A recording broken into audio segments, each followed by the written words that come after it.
말씀은 베드로전서 1장 3절부터 7절까지 보시겠습니다.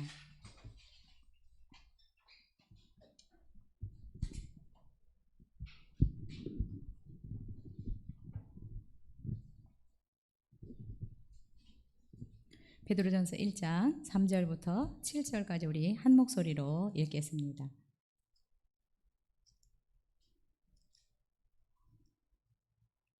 같이 읽겠습니다. 3절부터 시작. 우리 주 예수 그리스도의 아버지 하나님을 찬송하리로다. 그의 많으신 긍휼대로 예수 그리스도를 죽은 자 가운데서 부활하게 하심으로 말미암아 우리를 거듭나게 하사 산 소망이 있게 하시며 썩지 않고 더럽지 않고 쇠하지 아니하는 유업을 있게 하시나니 곧 너희를 위하여 하늘에 간직하신 것이라.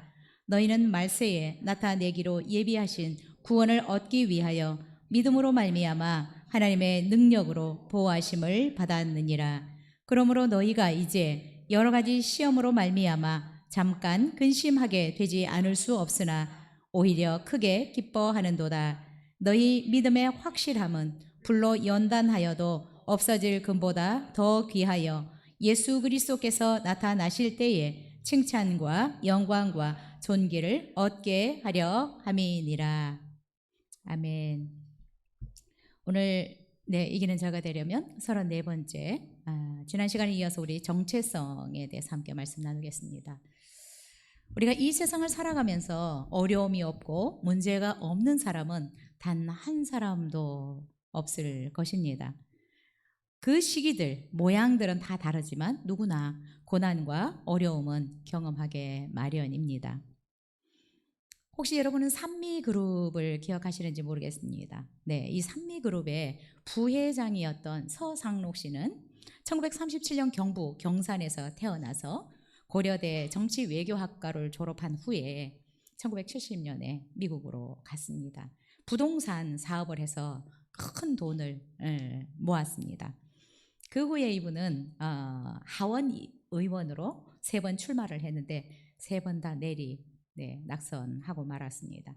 그런데 1992년에 이 산미그룹과 연결이 되어져서 부회장으로 한국에 와서 활동을 하기 시작했지만 1997년에 산미그룹이 부도가 나고 말았습니다. 부도가 난 다음에 이 부회장이었던 서상록 씨는 롯데호텔, 프랑스 식당, 쉐브론의 견습 웨이터로 들어가서 70만 원의 월급을 받으면서 일을 했습니다. 사람들은 의심의 눈초리로 그를 바라보았습니다. 많은 사람들에게 절을 받던, 인사를 받던 사람이 어떻게 웨이터로서, 그것도 견습 웨이터로서 사람들에게 절을 할 수 있을까, 인사를 할 수 있을까, 얼마나 버틸 수 있을까 의심했습니다. 그런데 이분은 굉장히 적극적으로 이 웨이터 생활을 했습니다. 그 당시에 이분이 자기의 꿈은 정식 웨이터가 되는 것이었다라고 말하고 있습니다. 그런데 이 서상록 씨는 자기의 현실, 자기의 위치를 정확하게 파악하고 있었습니다. 내가 비록 부도가 났지만 주저하지 않고 박봉이지만 웨이터 일을 시작한 것입니다. 그런데 그는 나중에 부회장으로 있을 때보다 더 유명한 강사가 되어서 부회장이었던 사람이 이렇게 웨이터 생활을 하니까 여기저기서 강사들로 많이 초청을 해서 부회장 때보다 더 유명세를 떨쳤습니다. 그리고 이분의 이야기를 읽어보니까 웨이터인데 견습 웨이터이고 70만 원밖에 받지 않은 웨이터인데 얼마나 열심히 했던지. 이분이 고대 외교정치학과를 나왔잖아요. 그러니까 그 동기들이 우리나라에 사회적으로 대부분 장관도 있고 굉장히 높은 위치에 있는 분들이 많았는데 하루에 40통씩 편지를 썼대요. 우리 호텔에 와서 밥 먹어라. 네. 창피해하지 않고 자기가 그렇게 일하고 있는 것에 대해서 창피해하지 않고 오히려 불러서 우리 호텔에 와서 밥 먹고 가라고. 자, 사람은 다 고난을 모양이 조금 다르지만 시기가 다르지만 다 겪는 것 같습니다. 그러나 이것을 우리가 어떤 자세로 맞이하고 어떻게 어떤 자세로 극복해 나가느냐, 이것이 참 중요하다라고 생각이 됩니다. 특별히 한국은 이 체면 문화가 있는데, 네, 이렇게 정말 자기가 부회장으로서 많은 사람들에게 인사를 받던 사람이 90도의 인사를 하면서 그것도 견습 웨이트 생활을 하는데 실패하지 않고 정말 많은 사람들에게 인정받고 결국은 굉장히 활발하게 강사로서의 활동을 했던 분입니다. 오늘 이 베드로 전서는 우리 교회 이름이 여기서 나온 본문입니다. 네, 산소망교회. 저는 이 말씀을 통해서 산소망교회로 이름을 지었습니다. 그래서 우리 산소망교회 성도님들은 오늘 이 말씀을 잘 들어서 우리 교회가 어떤 교회이고 내가 어떤 사람인지를 잘 파악할 수 있었으면 좋겠습니다. 베드로 전서는 초대교회 당시에 이 핍박이 일어나니까 많은 사람들이 자기의 동네를 떠나서 예루살렘을 떠나서 다른 지역에 가서 숨어서 살아갈 수밖에 없었습니다.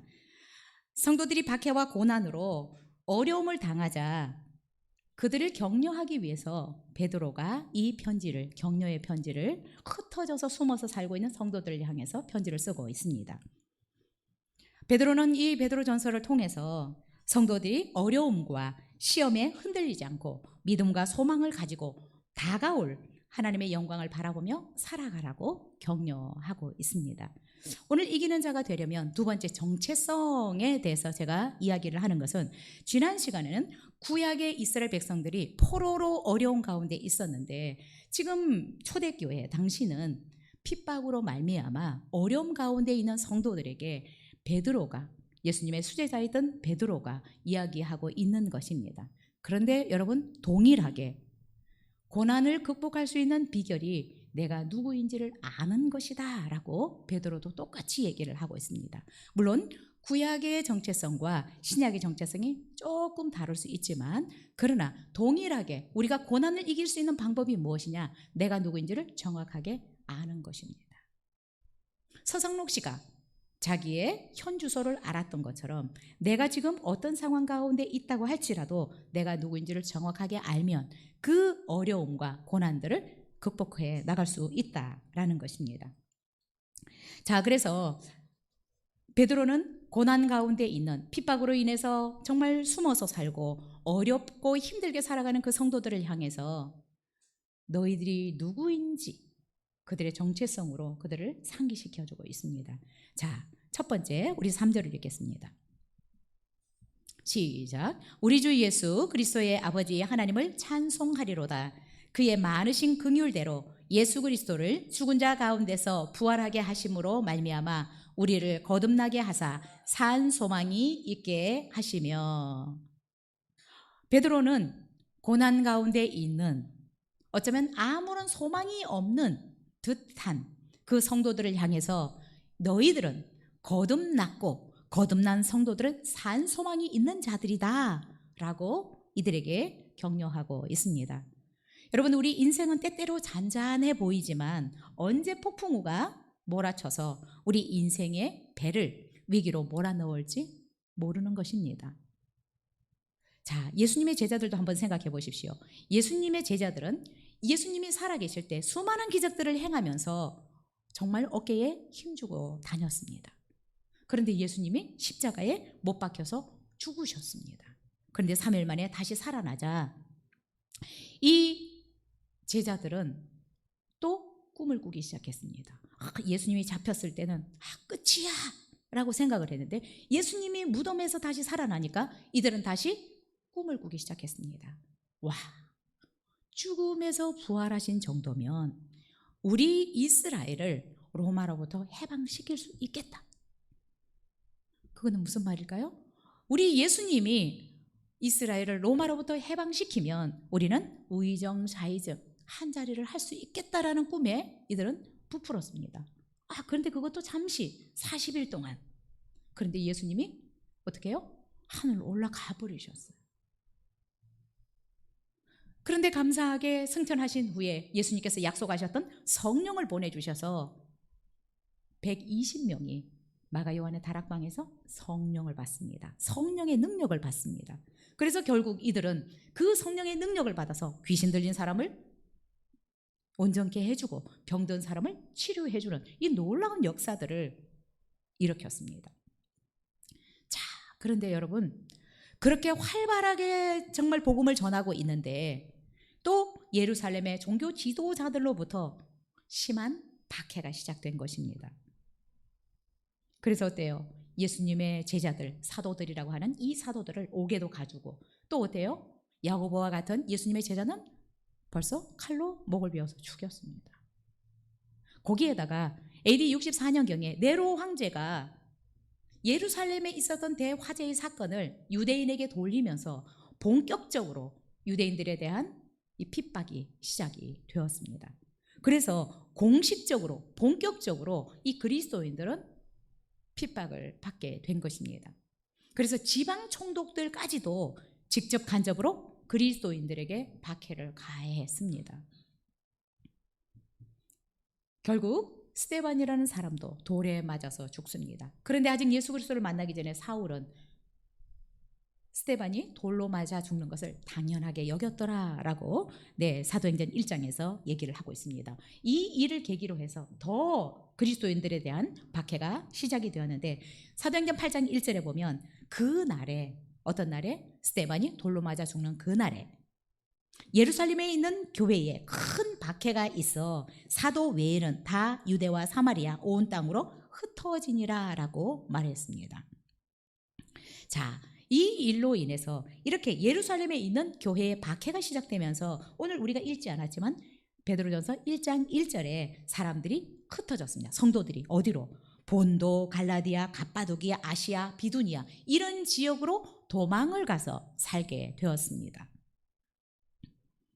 자, 당시 핍박으로 인해서 이렇게 소아시아 지역에 흩어져서 숨을 죽이고 살아가고 있는 성도들, 어쩌면 아무런 꿈이 없고 소망이 없어 보입니다. 그런데 오늘 베드로는 그들을 향해서 뭐라고 얘기를 하느냐? 너희들은 예수 그리스도를 죽은 자 가운데서 부활하게 하심으로 말미암아 우리를 거듭나게 하사 산 소망이 있게 하셨다. 너희들은 산 소망이 있는 자들이다 라고 얘기를 하고 있습니다. 여러분, 이렇게 핍박이 시작이 되니까 성도들은 어떻게 하겠어요?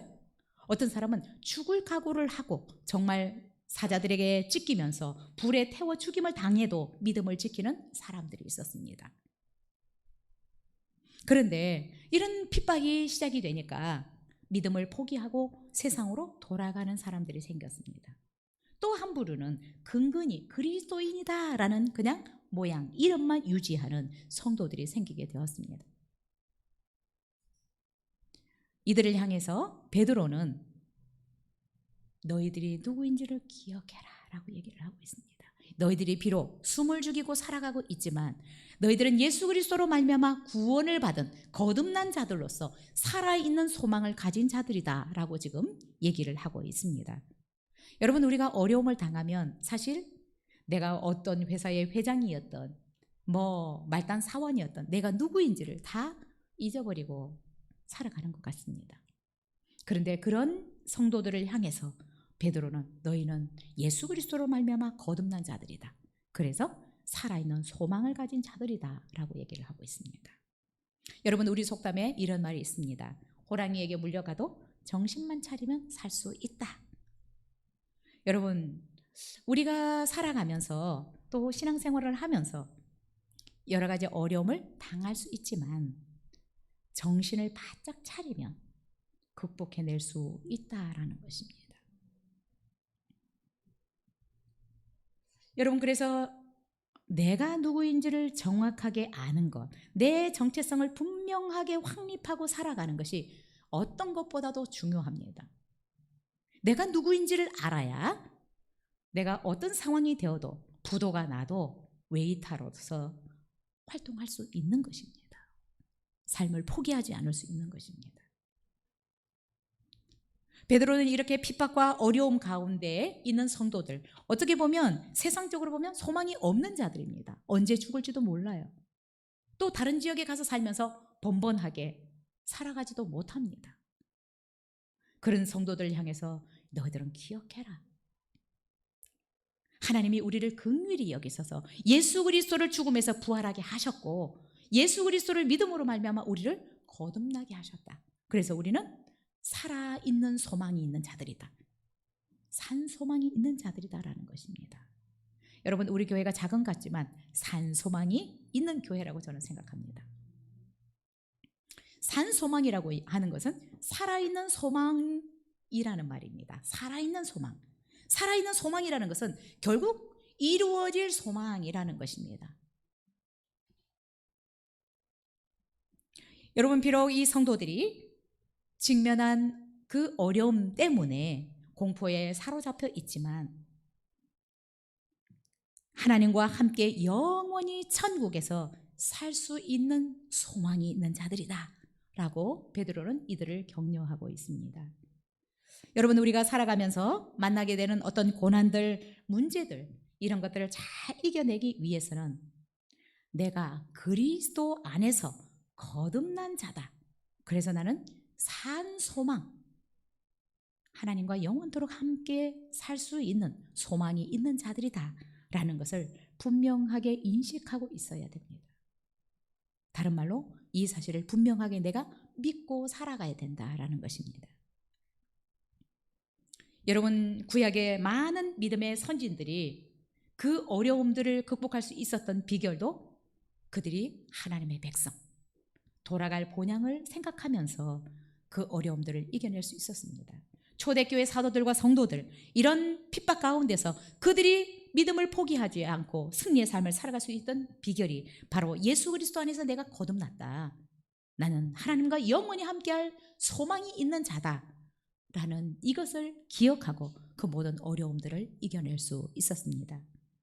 저는 우리 산소망교회 성도님들이 오늘 말씀을 통해서 정말 여러분들도 예수 그리스도를 통해서 거듭난 자들이요 산 소망을 가진 자들이다 라는 것을 기억하고 살았으면 좋겠습니다.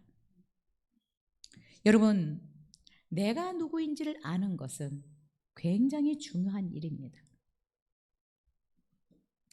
내가 누구인지를 알기 위해서 여러분, 내가 어디에 부회장이다, 내가 어떤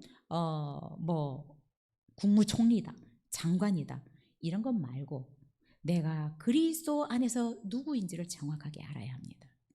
내 정체성. 그런데 여러분, 내 정체성은 어디에서 가장 정확하게 발견할 수 있느냐? 우리가 하나님을 알 때 내 정체성이 가장 정확하게 정립이 될 수 있습니다. 하나님을 모르는데, 하나님이 어떤 분인지 모르는데 내가 어떤 사람인지를 아는 것은 허황된 것입니다. 왜냐하면 기초가 없기 때문에 그렇습니다. 우리는 하나님으로부터 왔습니다. 예수 그리스도를 통해서 구원받은 자들이고 하나님께로 돌아갈 자들입니다. 우리가 하나님을 모르고는 내 정체성도 분명하지 않다라는 것입니다. 그래서 여러분, 제가 자꾸 강조합니다. 묵상하시라고. 하나님이 어떤 분인지를 성경에서 계속적으로 구체적으로 관찰하시면서 보시라고. 이 관찰이 잘 돼야 내가 누구인지를 더 정확하고 분명하게 알 수 있습니다. 그리고 어떤 어려움과 환난 가운데서도 당당하게 내 정체성을 유지하면서 그 어려움들을 극복해 나갈 수 있다는 것입니다. 여러분, 묵상이 수요일날 저녁에가 지금 성경 공부가 시작되기 때문에 목요일 오후에 제가 올려놓으려고 합니다. 반드시 여러분 찾아서 말씀 묵상을 하실 수 있기를 바랍니다. 자, 두 번째로 베드로는 이 고난 가운데 두려워하고 있는 자들을 향해서 4절로 격려하고 있습니다. 4절을 읽겠습니다. 시작. 썩지 않고 더럽지 않고 쇠하지 아니하는 유업을 있게 하시나니 곧 너희를 위하여 하늘에 간직하신 것이라. 베드로는 이 고난받는 성도들을 향해서 뭐라고 얘기하고 있습니까? 썩지 않고 쇠하지 아니할 유업을 이을 자들이다. 여러분, 예수 그리스도를 통해서 구원함을 받은 우리는 살아있는 소망을 가진 자들인데 어떤 소망을 가졌느냐? 썩지 않고 더럽지 않고 쇠하지 아니할 유업을 이을 자들이다라는 것입니다. 근데 이 유업은 어디에 간직되어 있다고요? 하늘에 간직되어 있다. 여러분, 살아있는 물고기는 떠내려 가지 않습니다. 죽은 물고기는 물이 흘러가는 대로 떠내려가지만 살아있는 물고기는 그 물살을 거슬러 올라가는 것입니다. 살아있는 물고기는 절대로 떠내려가지 않습니다. 여러분, 내가 누구인지를 정확하게 아는 자는 어떤 힘든 상황에 직면해도 그 어려움을 뚫고 나갈 수 있다라는 것입니다. 여러분, 그래서 내가 누구인지를 정확하게 안다라고 하는 것은 내가 살아있다라는 것입니다. 내가 누구인지를 아는 것은 내가 살아있는 사람이다 라는 것입니다. 베드로는 핍박 가운데 있는 이 성도들에게 썩지 않고 더럽지 않고 쇠하지 아니하는 유업을 이을 자들이다 라고 상기시키고 있습니다. 소망이 없어 보이고 두려움 가운데 살고 있는 이 성도들을 향해서 너희들은 하늘의 유업을 이을 자들이다. 자, 여기서 유업이라고 하는 것은 소유물 또는 유산이라는 의미가 있습니다. 그런데 이 유업은 자본을 투자해서 산업으로서의 어떤 기업을 말하는 것이 아니라 아버지로부터 상속받은 유산으로서의 어떤 기업을 의미하고 있습니다. 그래서 결국 예수 그리스도를 통해서 구원함을 받은 우리는 산 소망을 가진 자들인데 어떤 산 소망을 가졌느냐? 썩지 않고 더럽지 않고 쇠하지 아니할 하나님 나라를 유업으로 받은 자들이다 라는 것입니다. 오늘 베드로는 이 유업이 하늘에 간직되어 있다라고 얘기를 하고 있습니다. 자, 우리의 유업이 하늘에 간직되어 있다. 이 간직되어 있다라고 하는 말은 미래를 위해서 떼어놓다, 비축하다, 예약하다라는 말입니다. 우리를 위해서 하나님이 그의 나라를 떼어서 지금 놓고 있다는 것입니다. 여러분, 이 우리가 받을 유업, 예수 그리스도를 믿음으로 말미암아 하나님의 자녀들이 받을 이 유업은 아무도 침범할 수 없는 하늘에 썩지 않고 더럽지 않고 쇠하지 아니할 유산을 하나님이 따로 떼어놨다라고 얘기하고 있습니다. 여러분, 이 구약 성경에서는 유산이라고 말을 할 때 가나안 땅과 동일시해서 이야기하는 경우가 많이 있습니다. 그런데 오늘 베드로는 우리의 유업을 하늘에 속한 것으로 지금 이야기하고 있습니다. 자, 이스라엘이 구약의 백성들이 유업으로 받은 이 가나안 땅은 어때요? 이방 민족의 침략으로 황폐해졌습니다. 우상 숭배와 각종 범죄들, 죄악으로 더러워졌습니다. 그런데 우리가 얻을 유업은 베드로는 썩지 않고 더럽지 않고 쇠하지 아니할 유업이다. 왜냐하면 이것이 하늘에 우리를 위해서 따로 떼어져 있기 때문이다 라고 얘기를 하고 있습니다.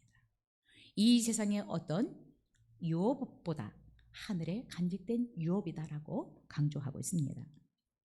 그래서 베드로는 성도들은 이런 유산을 받았기 때문에, 이런 유업을 받았기 때문에 우리가 그 유업을 잃어버릴 수 없다. 그래서 염려할 이유가 없다라는 것입니다. 우리가 비록 어려운 가운데 있고 환난 가운데 있어도 우리의 유업을 하나님이 따로 떼어놨기 때문에 염려할 이유가 없다라는 것입니다.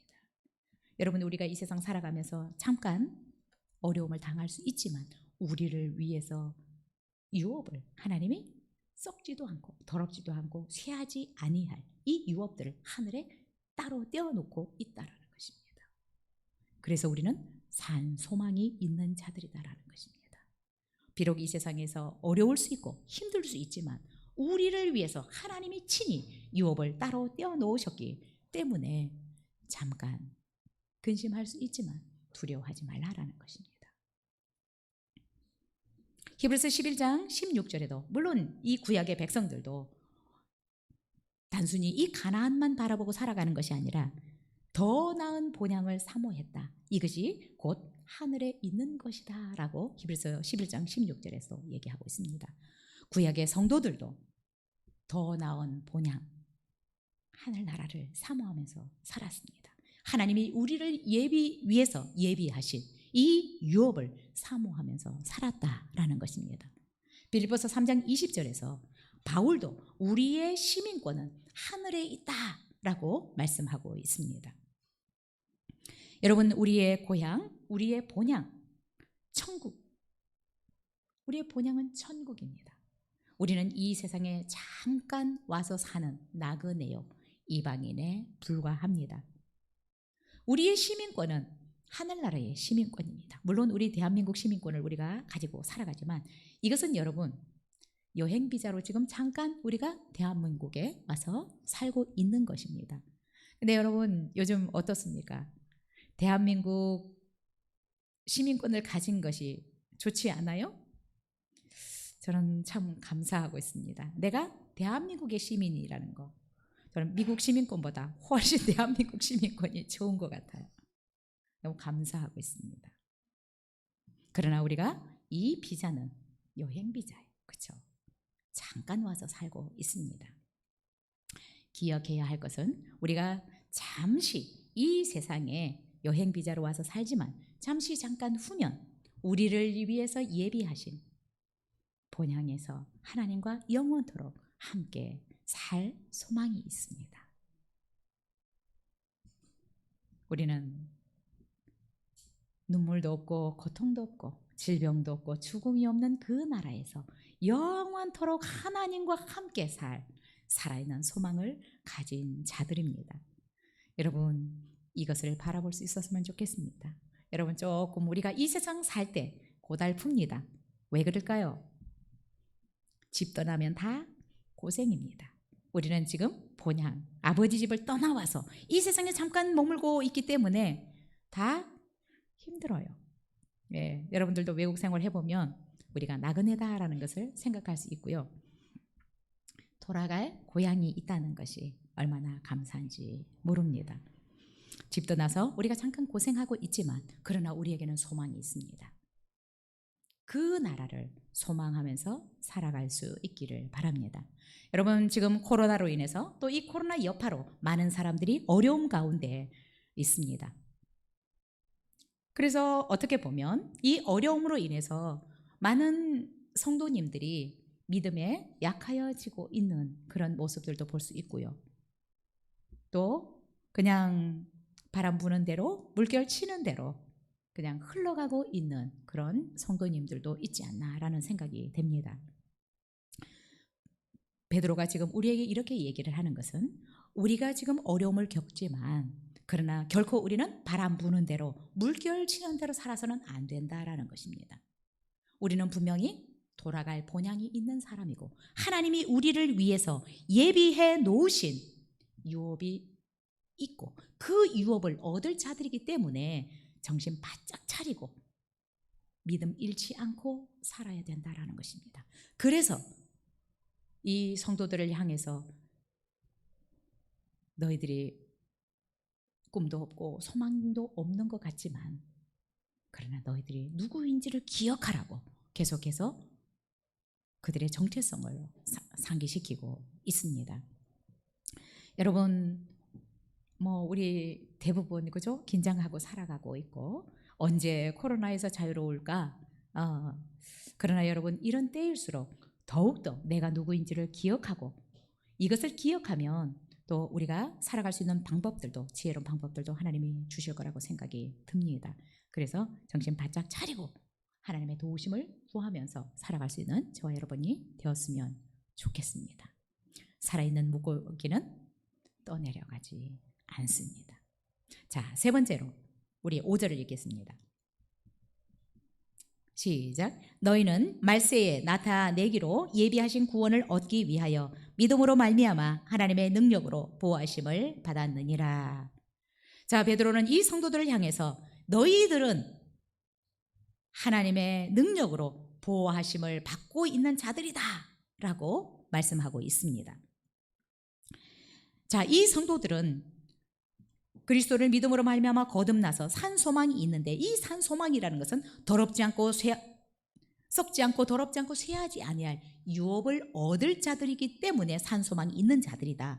그런데 여러분 산 소망, 이 살아있는 소망을 우리가 완전하게 정말 얻기 위해서 하나님은 우리를 지키시고 계시다라는 것입니다. 하나님의 능력으로 보호하심을 받고 있다는 사실을 잊지 말라는 것입니다.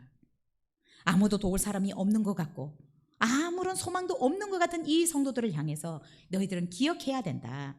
말세에 나타내기로 예비하신 이 구원을 얻기까지 너희들이 믿음을 저버리지 않으면 믿음으로 말미암아 하나님의 능력으로 너희들은 보호하심을 받는 것이다 라고 얘기를 하고 있습니다.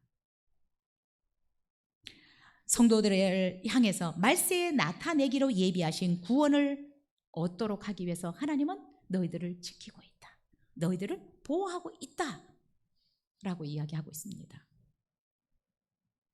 자, 여기서 보호하다라고 하는 것은 이 군사적인 용어로서 적의 공격으로부터 시민을 보호하기 위해서 도시 안에 요새와 같은 것을 만들어 놓은 것을 얘기를 합니다. 그런데 여기 의미는 성도들을 넘어뜨리려고 하는 이 원수들의 모든 공격으로부터 하나님의 능력으로 보호하고 있다라는 것을 말씀하고 있는 것입니다. 거듭난 성도들, 예수 그리스도를 통해서 구원함을 받은 성도들은 하늘의 유업을 잊게 해주시는데, 하늘의 유업을 지금 준비하고 계시는데, 그것을 완전하게 우리가 얻기까지 하나님은 그 성도들을 어떻게 해요? 지키시고 계신다는 것입니다. 보호하고 계신다는 것입니다.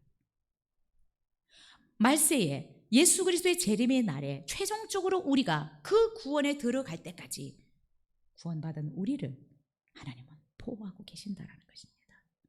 이 사실을 잊지 마시기 바랍니다. 여러분, 좀 어렵습니까? 지금도 하나님은 우리를 지키시고 계십니다. 우리를 보호하고 계십니다. 완전한 구원에 이를 수 있도록 우리를 하나님이 지금 능력으로 보호하고 계시다라는 것입니다. 그런데 전제되어야 될 것이 있습니다. 믿음으로 말미암아입니다. 믿음을 버리지 않아야 되는 것입니다. 예수 그리스도를 통해서 내가 구원함을 받았고 하늘의 유업을 이을 자들이다 라는 이 믿음을 잃지 않고 살아간다면 완전한 구원에 이르도록 하나님이 우리를 지키시고 보호할 것이다 라는 것입니다. 여러분, 그런데 단순히 내세에서만 우리를 지키고 보호하시는 것이 아니라 이 세상에서도 이 믿음을 가지고 살아가는 자들은 하나님이 지키시고 보호하고 계신다라는 것입니다. 그래서 여러분, 성도에게는 하나님과 그분의 말씀에 대한 절대적인 믿음이 있어야 되는 것입니다. 내가 비록 어려운 가운데 있지만 나는 예수 그리스도를 통해서 구원함을 받은 사람이다. 나는 살아있는 소망, 썩지 않고 더럽지 않고 쇠하지 아니할 하나님의 나라를 유업을 이을 자다. 여러분, 이 사실을 우리가 믿고 살아가야 된다라는 것입니다. 그러면 말세에 나타내기로 예비하신 이 구원, 말세에 나타내기로 예비하신 구원이라는 것은 예수 그리스도의 재림의 날, 다른 말로 하면 인류 역사가 끝나는 그 날에 하나님은 우리에게 그 하나님이 예비하신 구원을 우리에게 밝히 드러내실 것이다 라는 것입니다. 여기서 나타내기로라고 하는 말은 그 구원을 지금은 베일로 쌓여 있는 것 같아서 정확하게 안 보이지만, 그러나 말세에 예수 그리스도가 오시는 그 날에 우리가 받을 그 구원의 날에는 이 구원이 완전히 나타내 보여주실 것이다 라는 것입니다. 여러분, 예수님이 오신다라고 말씀을 하셨는데 아직 안 오셔서 수많은 성도들이 진짜 올 것인가? 과학도 발달하고 의학도 발달하는데 우리가 천년만년 살 것처럼 생각하지만 말씀대로 될 것입니다. 우리는 이 날을 기다리면서 살아야 합니다. 이 날을 준비하면서 살아야 된다라는 것입니다. 예수 그리스도께서 반드시 오실 것입니다. 그래서 우리는 하나님이 우리를 위해서 예비하신 그 유업을 얻게 될 것이고, 하나님과 함께 영원토록 눈물도 없고 고통도 없는, 죽음도 없는 그 하늘나라에서 살게 될 것입니다. 여러분, 그래서 성도들이 비록 잠깐 이 세상에서 어려울 수 있지만 기뻐하라는 것입니다. 6절 7절을 같이 읽겠습니다. 시작. 그러므로 너희가 이제 여러 가지 시험으로 말미암아 잠깐 근심하게 되지 않을 수 없으나 오히려 크게 기뻐하는도다.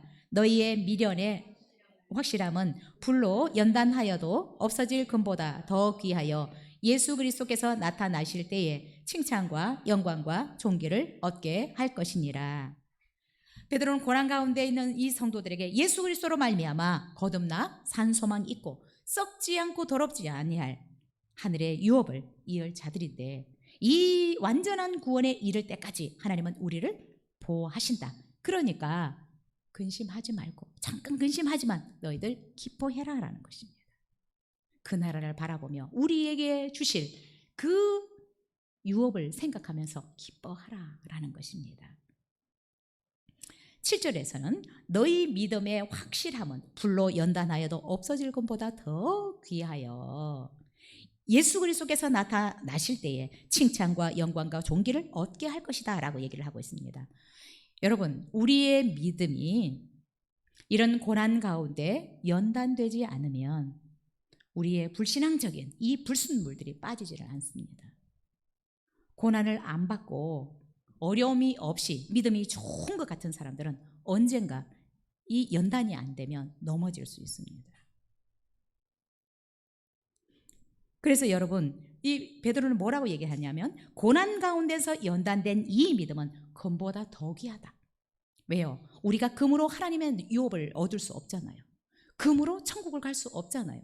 그러나 이 고난을 통해서 연단된 이 믿음, 이것은 금보다 더 귀해서 예수 그리스도께서 나타나실 때에 우리로 하여금 칭찬과 영광과 존귀를 얻게 할 것이다 라고 얘기하고 있습니다. 우리가 하나님 앞에서 영광과 존귀와 칭찬을 얻을 수 있는 것은 우리의 믿음 때문입니다. 여러분, 고난이 결코 가치 없는 것은 아닙니다. 없어야 될 것이 아니라는 것입니다. 어려움 가운데 있지만 여러분의 믿음을 잘 지켜나갈 수 있기를 바랍니다. 저는 우리 성도님들이 비록 교회에 나와서 이렇게 예배하지 못하지만 여러분의 믿음을 지켜나갈 수 있어야 합니다. 이거보다 더 심한 상황, 지금 초대교회와 같은 이런 만약에 시간들이 온다고 할지라도 우리는 우리의 믿음을 지켜내야 하나님이 우리를 위해서 예비하신 그 유업을 이을 수 있다라는 것입니다. 중간에 탈락되는 사람들 많이 있습니다. 초대교회도 그렇고 지금도 마찬가지일 것입니다. 앞으로 어떤 어려움이 올지 사람들은 이야기합니다. 그러나 우리의 믿음을 우리가 말씀 위에 세워놓지 않으면 하나님께서 예비하신 이 구원에 이를 수 없을 수도 있다라는 것입니다. 그래서 여러분, 지금 이것을 기회로 생각하시고 여러분의 믿음을 말씀 위에 세워놓을 수 있기를 바랍니다. 이런 고난들이 한국교회와 저와 여러분에게 없어야 될 것들이 아니다라는 것입니다. 이런 가운데서 여러분이 내가 그리스도 안에서 구원함을 받아서 산 소망이 있다라는 정체성을 가지고 살아간다면 철저하게 하나님의 지키심과 보호하심을 받게 될 것이고, 더 나아가서 하나님이 예비하신 완전한 구원에 우리는 이르게 될 것입니다. 여러분, 코로나로 인해서 많은 분들이 두려워하고 있습니다. 또한 세계 곳곳에서 여러 가지 재앙과 같은 일들이 일어나고 있습니다. 여러분, 우리가 우리의 믿음을 지켜내지 않으면 우리도 언제 넘어질지 모르는 것입니다. 여러분, 이런 상황에서 여러분의 믿음을 확실하게 세워갈 수 있기를 바랍니다. 만약에 이런 예배조차도 없어서 혼자 예배 드려야 되는 상황이 온다고 할지라도 주님 부르시는 그날까지 여러분의 믿음을 지켜갈 수 있도록 여러분의 믿음을 강하게 세워가야 된다라는 것입니다. 여러분, 지금 우리가 우리 자신을 스스로 세워가지 않으면 여러분, 우리도 언제 넘어질지 모릅니다. 기억해야 합니다. 자, 베드로전서 1장을 찾으셨으니까 17절 우리가 함께 읽도록 하겠습니다. 같이 읽겠습니다. 1장 17절입니다. 시작. 외모로 보시지 않고 각 사람의 행위대로 심판하시는 이를 너희가 아버지라 부른즉 너희가 나그네로 있을 때를 두려움으로 지내라. 이 말씀을 꼭 기억하시기 바랍니다. 하나님은 우리를 외모로 보시는 것이 아니라 우리의 행위대로 우리의 믿음의 삶을 보시고 심판하신다. 그런데 여러분, 중요한 것은 지금 우리가 이 땅에서 나그네로 살아가고 있는데 이 시기를 우리가 잘 보내야 된다. 두려움으로 지내야 된다라고 얘기를 하고 있습니다. 여러분, 우리에게 주어진 이 나그네의 삶이지만, 짧은 이 세상에서의 삶이지만 이 세상의 삶이 얼마나 중요한 영혼의 세계를 결정하는지 모릅니다. 여러분, 그날을 기억하면서 두려움으로 지금 나그네로서의 삶을 살아가실 수 있기를 바랍니다. 오늘 본문과 합해서 17절 말씀을 여러분이 꼭 기억할 수 있었으면 좋겠습니다. 여러분 혹시 두렵습니까? 힘든 일들이 있습니까? 여러분은 소망이 없다고 생각이 되십니까? 오늘 말씀을 잘 기억하시고 그리스도 안에서 내 정체성을 여러분이 분명하게 확립하고 살아가시면 여러분들에게 소망이 있게 될 것입니다. 우리의 소망은 예수 그리스도입니다. 그분 안에 우리의 승리가 있고 그분 안에 축복이 있습니다. 지금의 상황 가운데서도 하나님의 분명하신 뜻과 계획이 있다는 것을 우리가 잊지 않았으면 좋겠습니다. 어떤 형편에서든지 하나님의 자녀로서의 자세와 믿음을 여러분 흐트러뜨리지 않았으면 좋겠고요. 하나님의 자녀답게 하나님 나라의 시민답게 어렵지만 당당하게 맞서 나가서 승리의 삶을 살아갈 수 있기를 바랍니다. 그렇게 되기를 축복합니다. 같이 기도하겠습니다.